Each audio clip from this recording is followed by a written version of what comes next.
কলাপাড়ায় জাতীয় দুর্যোগ প্রস্তুতি দিবস উপলক্ষে গণসচেতনতামূলক র্যালি।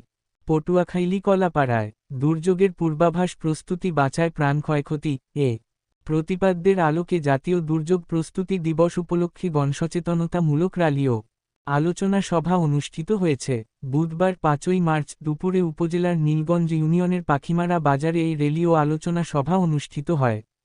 বর্ণাঢ্য র্যালিটি ইউনিয়ন পরিষদ ভবনের সামনে থেকে শুরু হয়ে পাখিমারা বাজারের ঢাকা-কুয়াকাটা মহাসড়ক প্রদক্ষিণ করে ইউনিয়ন পরিষদ ভবনে আলোচনা সভায় মিলিত হয়। প্রধান অতিথি হিসেবে সভায় উপস্থিত ছিলেন উপজেলা ঘূর্ণিঝড় প্রস্তুতি কর্মসূচি সিপিপি সহকারী পরিচালক মো. আসাদুজ্জামান খান।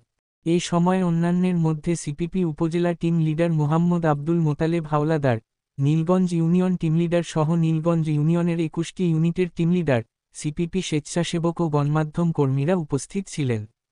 আলোচনা সভায় প্রধান অতিথি উপজেলা ঘূর্ণিঝড় প্রস্তুতি কর্মসূচি সিপিপি সহকারী পরিচালক মোহাম্মদ আসাদুজ্জামান খান তার বক্তব্যে বলেন, নীলগঞ্জ ইউনিয়নের বিভিন্ন ইউনিটের মৃত ও স্থানান্তরিত স্বেচ্ছাসেবকদের বিলুপ্ত করে